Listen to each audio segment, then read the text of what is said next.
All aboard the oil janker. We're back, folks. We're playing Bartanucci.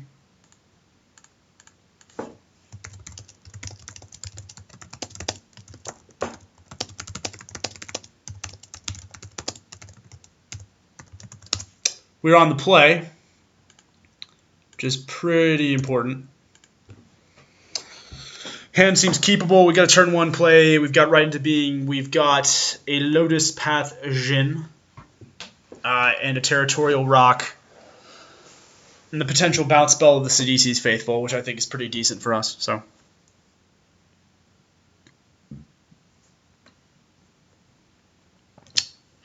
pretty good all the way around. X out of Facebook because, let's be honest, it's nothing but rainbow filters anyway. That was an interesting week for American politics. It's been a bizarre week for American politics. Like I'm happy that gays get to get married now. That's pretty cool. They've been fighting for that for a while. I just would like everyone on Facebook to shut the heck up about it. That'd be particularly nice.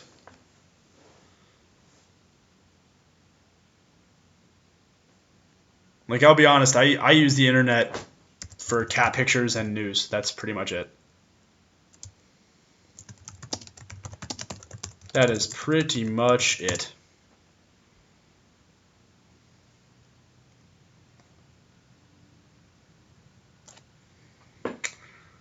Well, this hand is good. I think I'm going to keep.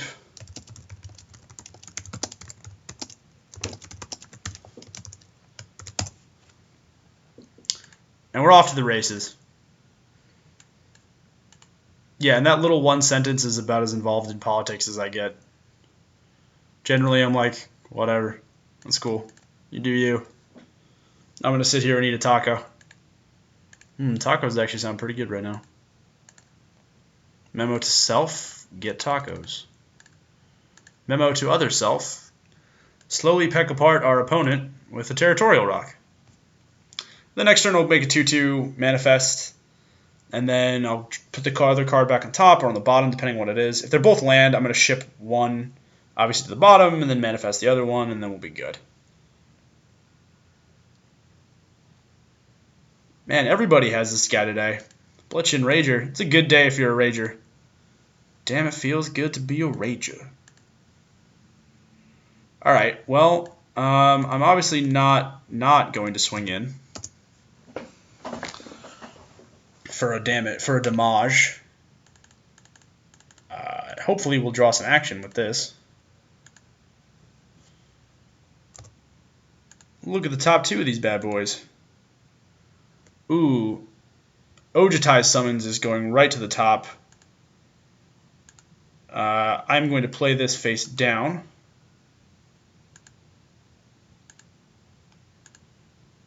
And then look top, because I want to make sure it's still Ojitai Summons. It is. We'll keep it on top. Because that means that turn 4 I play a Jin. Turn 5 I make this a 3/4. I get another 2/2 body. And then if you play something particularly irksome, I can just bounce it with Sidisi's Faithful. I like that play. I like that noise. I like this thing being here. Being a body. It's not going to block, but it'll crash in pretty good. Yep. The Rager. Mr. Rager. This guy is part of like one of the most fun standard decks I've ever played, which is the Mono Black Warrior Aggro deck. It's like under $20 right now. It's really impressive. Huge fan. If you're a budget-minded standard player like myself, then you will enjoy it. I'm going to go ahead, and I'm not going to swing in with my guy here. I'm going to go on the assumption that this thing is the only like relatively decent morph in red, and that it's a Natarka Efreet, and then I will happily trade a land for Natarka Efreet. We're shields up. This is red-black. Like, I'm not Not walking anything janky right now. It's not what I'm trying to do. Not what I'm about, son. And I won't block with Lotus Pass Jin because this guy's actually going to be how I win the game. Combination of just the beats and of the mad beats in the air, yo.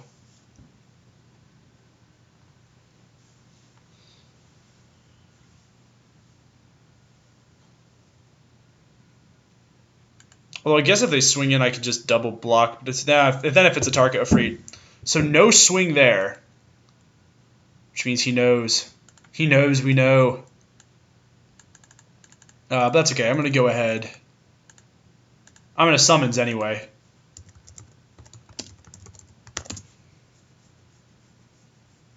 Prowess trigger happens, making this a 3-4. I'll crash it in the air for 4. I'll make a token.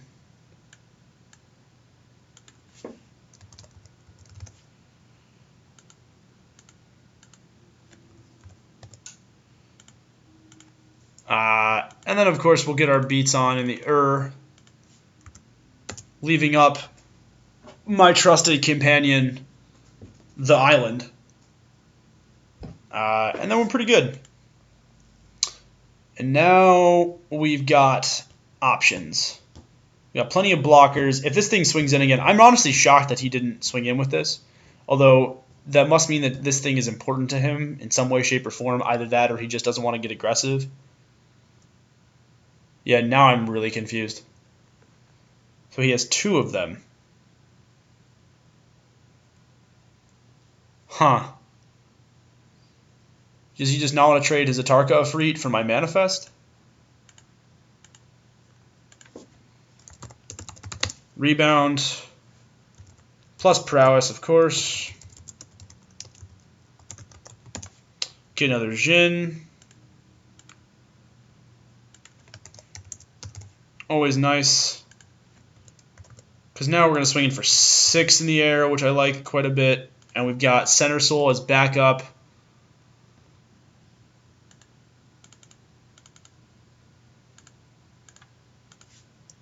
Six in the To is human. To love, divine. I'm going to go ahead and actually bounce the morph.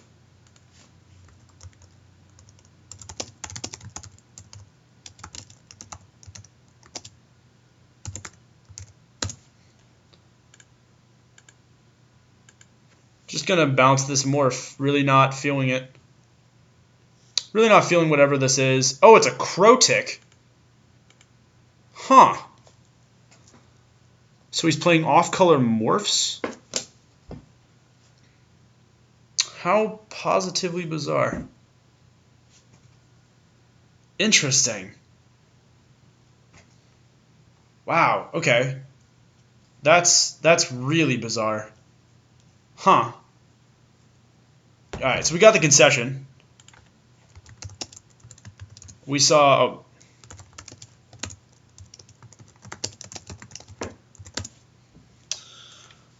the only thing we saw of any interest there was Crotic, which is kind of a bummer for him. Aegis doesn't really help us too much. I guess Aegis does, because if we want to let go real big... House real big, belly real big, everything real big. If anyone played Midnight Club 3 Dub Edition, you know that song. We're just giving you the radio portion of Draft Radio today. Yikes. Okay. Let's play the Can I Keep This Game Without Dying, and I don't think I can. There's no pressure till turn 4. Yeah, I know I'm about to mulligan my hand. Thanks. And he's got those 2/2 drops. This is way better. At least I have a 2-play. I just have a 2 drop on the off chance that he doesn't get both of his Bloodshin Ragers, which is realistically what I want. Plus, I'm on the draw anyway, which means that there's no way I can keep a hand with the lowest play is 4. I will get overrun by cheap warriors 5 ever. Bloodshin Ragers will be coming out of every orifice. There will be no mercy. There will be blood. Other movies starring Daniel Day-Lewis. It'll be bad. I don't want to deal with that. That is entirely not what I would like to deal with. Plus, we hit our 3rd land anyway, which means I actually don't want to run Monastery Siege out on turn 3. I'll probably actually wait till turn 5 to run it out. So he's 3 colors then. That explains some stuff. I am going to go ahead and run out the Rock here. This way I can get some beats in early in the air if he plays another blocker, and then I'll just play Sage on turn 3, and then I'll follow it up with hopefully Jin on turn 4. And then maybe on turn 5 I'll grab this, Skywise Teachings, and then I'll play the Siege. I'm going to start sandbagging lands. Once I hit my 5th land, or my 4th land, I'll probably start sandbagging them for this card. Yep, so there's the morph, which we knew was going to happen. Sidisi's Faithful. Does that change how I want to play this game at all? Because I can play the 0-4, and then I can play the 1-1 out. And then that actually gives me a pretty good body. Oh, I could play Sage, exploit Sage, bounce Morph. Actually, that's a better idea. Then I'll draw a card, and I'll have a blocker left over.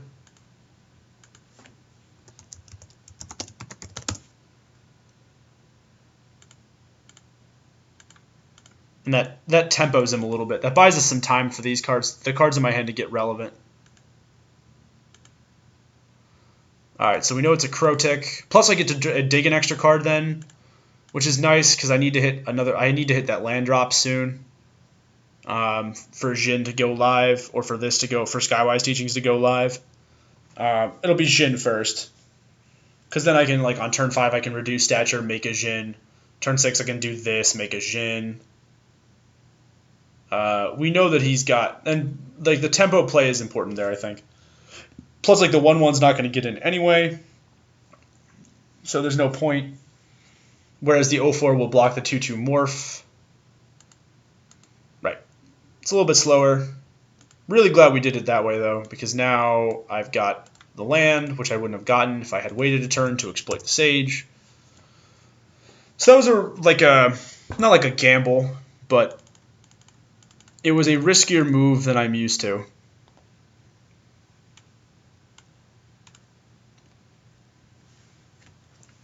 Monastery Siege could possibly take over the game. I need to wait. I really do need to wait till I hit a 5th land, though. Like, once I hit 5, I'm good. I will Monastery Siege, and I'll ditch every land that I draw and whatever. But, like, flatten. Targeting Jin. You son of a gun. You son of a gun. I feel like John Wayne there. Draw your hand, you son of a bitch. Sorry, I don't usually curse, but John Wayne. You gotta quote John Wayne for verbatim. I'm just going to go ahead and run out the Skywise Teachings, because now I can just take over the game with more Jin. More Jin, you say? Why, you can count me Jin. Alright, I promise the bad genie puns will stop. I actually can't promise that. I love bad genie jokes. They're so good. Something's going to get reduced in statured, I'm thinking. It's definitely Yasova. Yep.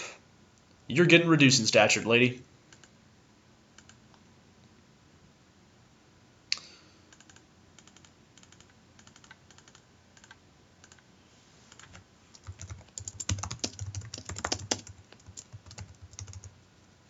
So we'll play the reduced in stature on Yasova.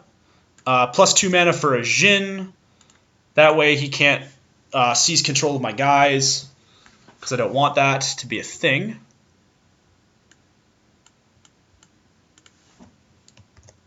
No, my token. Where did that go? No, don't. Okay. What is happening? This is your captain speaking. We're experiencing a little turbulence on the oil janker. Basically, I can't let my opponent get his hands on my flyers.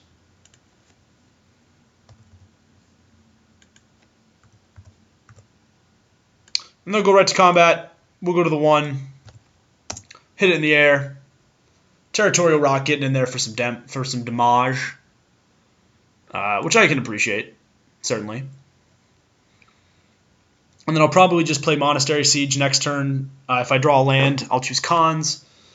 And then we'll just get in for a bunch. Artful Maneuver is going to be 2 Djinns. This is going to be a Djinn. I really like Skywise Teachings, actually. This card has had some pretty good success for me. I don't usually play blue-white, but when I do, Skywise Teachings. No, it might have been a little aggressive to put the Reducing Stature on Yasova now, seeing as he doesn't have the second mountain to turn it on, but that's besides the point. It also happens to be the one thing that gets past my 0-4 blocker.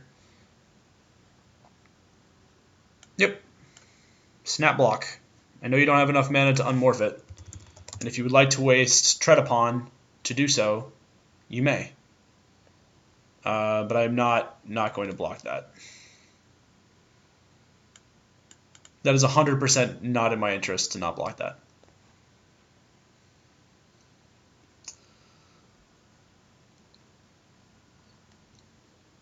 Well,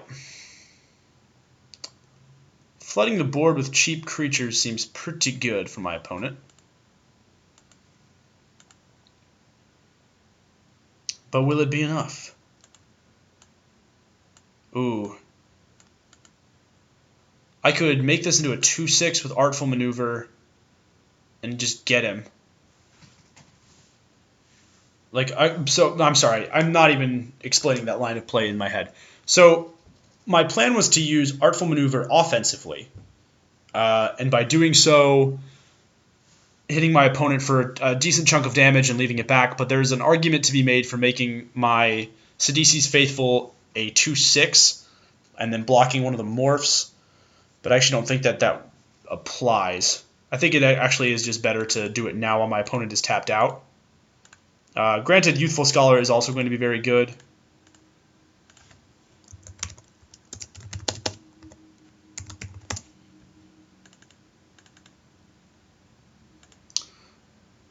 Let's clone him.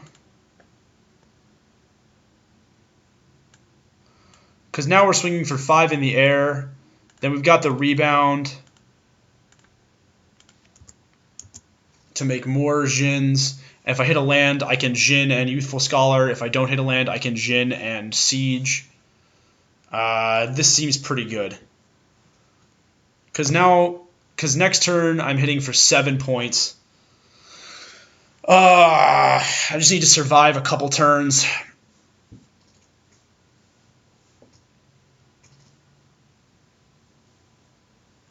I just need to survive a couple turns. The Crotic is going to go live soon, though, and that's a pretty big consideration. As are these dudes, because they're going to start chunking me for 4 every turn. Although I guess she doesn't have Crotic mana up. Huh. I'll go there, and I'll go there. I'll do this. I'll block like that. So I'm still hitting for 5 and make another Djinn. Yeah. We'll play defensively.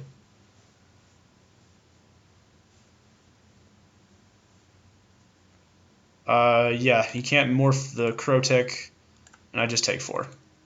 And I'm still winning this race. Mostly because this little dude got in for like 4 points of damage before he could do anything.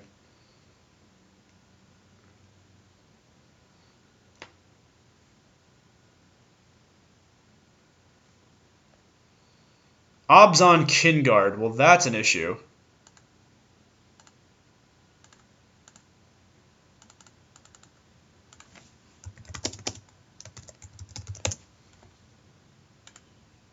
That is definitely an issue.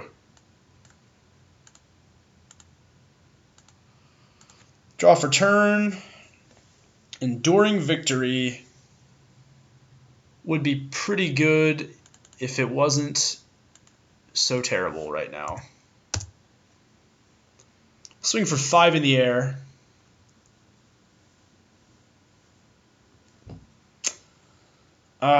And there is an argument to play this and actually choose dragons.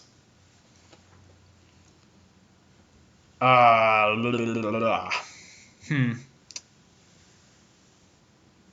I'm going to take 6 this turn, go to 8, he'll go to 9, I've got 5. Yikes.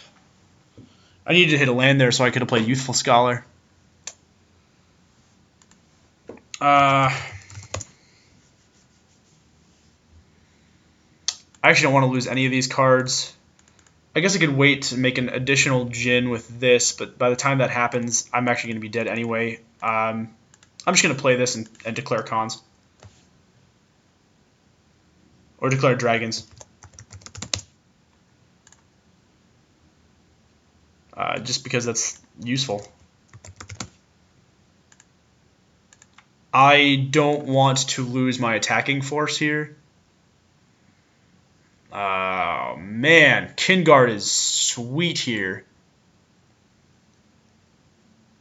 Kinguard is so sweet here.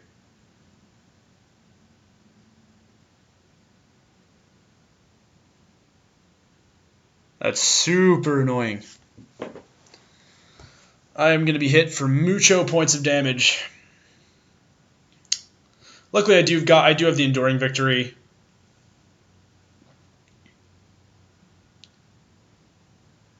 Which is useful.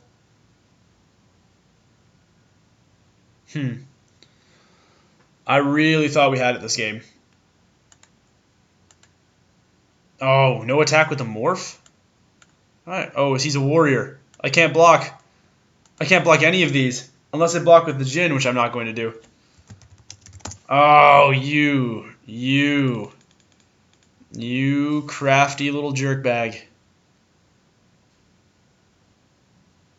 Oh, and he gets the lifelink. Yeah, that sucks. Some honey bunches of suck.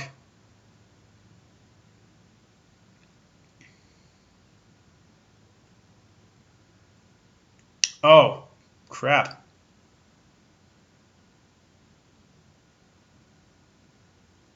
Yikes. Who's he? Oh, he's sacking probably Yasova.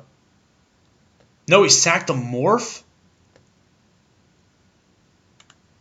What?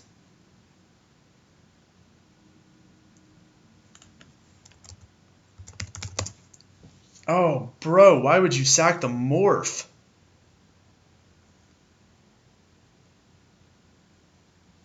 Yuck. Well, the 0-4 doesn't really do anything, I don't think. Huh.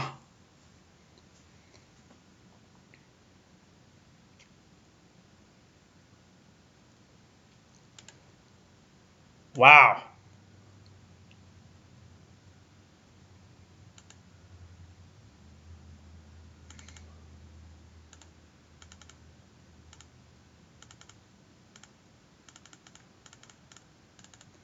I untapped all my stuff too early.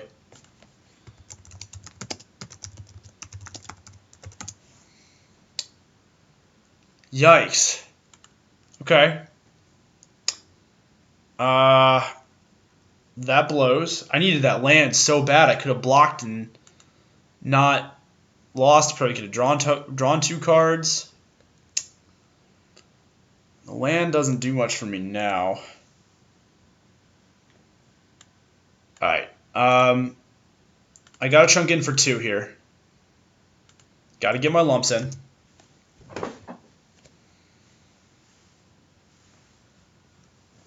Oh, shoot. Oh, shoot. Sugar. On a sandwich.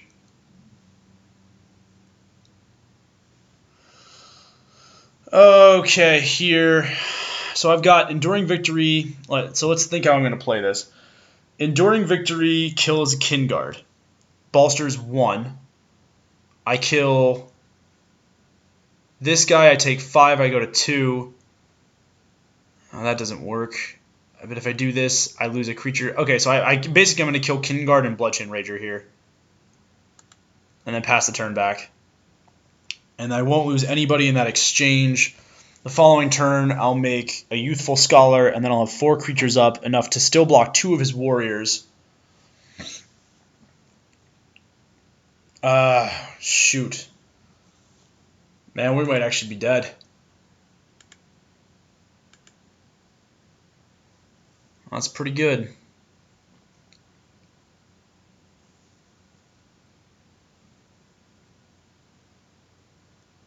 Don't forget, you gotta pay 2 extra though.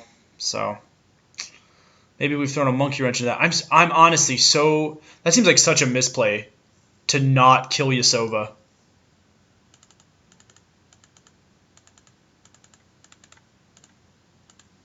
Like that seems such like he could have had me here if he didn't.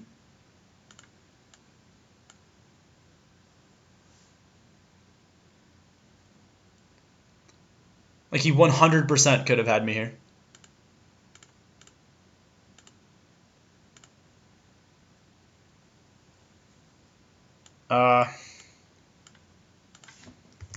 Then we'll block. Yikes, we're going to 2. And that puts us to dead to Twin Bolt. But I'll be honest, I would like to not die.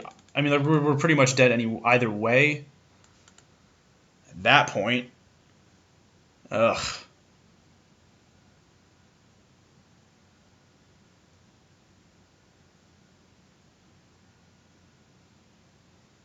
Oh, man. We've got 5. We've got 6 points of damage on the board. Oh, boy. All right. Just don't be another freaking warrior.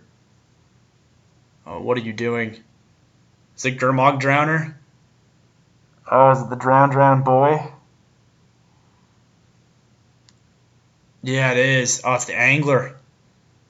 Shoot. All right. We still have outs. Let's see what we draw here. So right into being actually is interesting.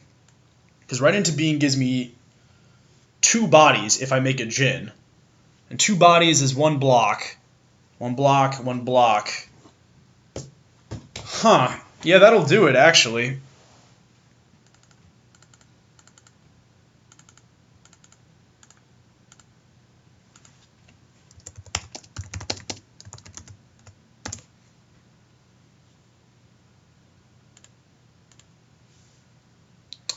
So we're going to make a Djinn. Okay. Look top. Let's see what we got here. Ojatai's Summons, they say to me. And Sandcrafter Mage. Well, Ojatai's Summons... Okay, so Sandcrafter Mage is getting played face down. Because I can unmorph that at some point. And then I actually think I want Ojatai's Summons on top, don't I? I get to make another Djinn. That seems good. And I have just enough creatures to block everything. Man. Yuck. Oh, I'm like a Twin Bolt away from being the most hella dead human being.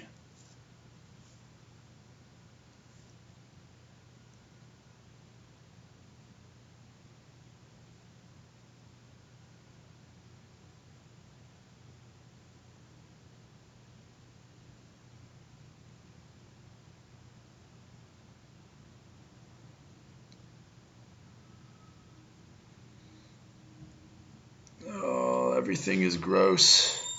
Everything is so gross. All right, let's think about how we want to block this. So let's go 3 and 2 on this guy. Let's go big dude here, and we'll go Djinn and Manifest like that. We'll block like that. I'm dead to many things. I'm dead to Tread Upon. I'm dead to Push the Advantage. I'm dead to Twin Bolt. Alright.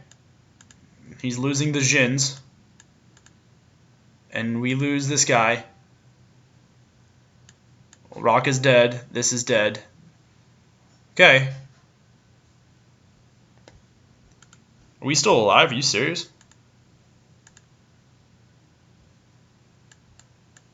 I thought we were hella dead. Guess not. Let's make a Jin.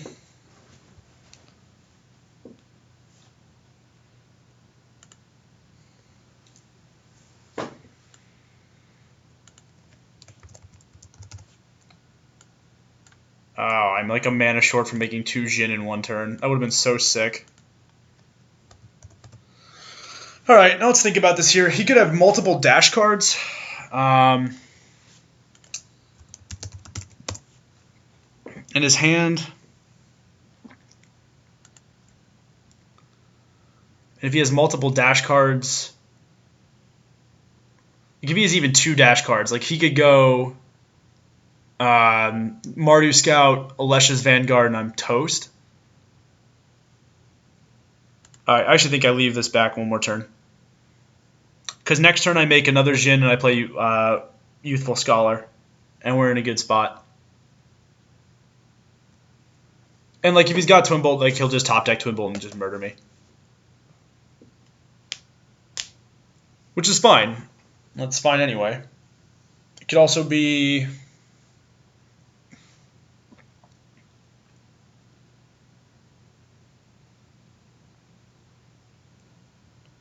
He's just swinging with this. Let the triple block begin.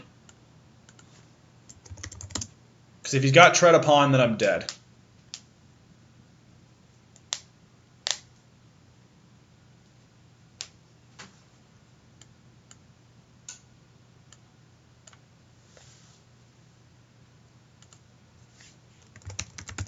All right.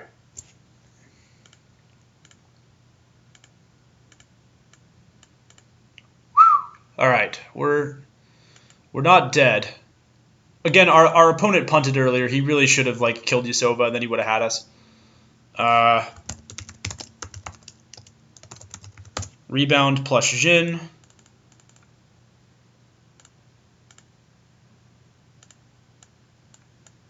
So now we've got 2 Jins back on the battlefield. Good.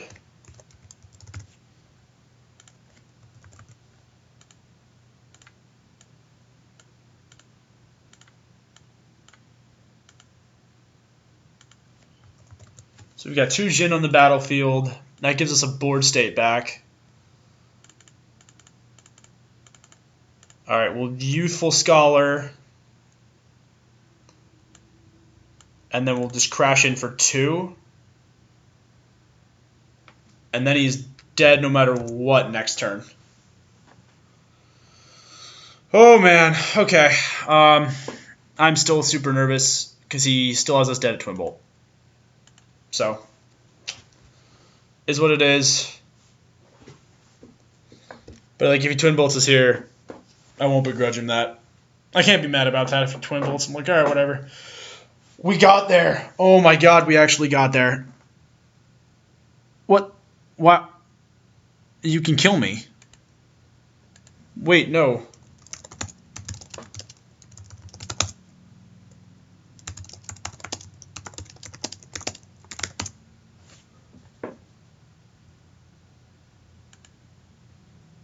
Yes.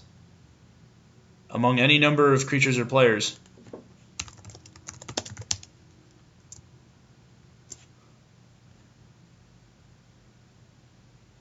Oh my God! Monastery Siege, he's right.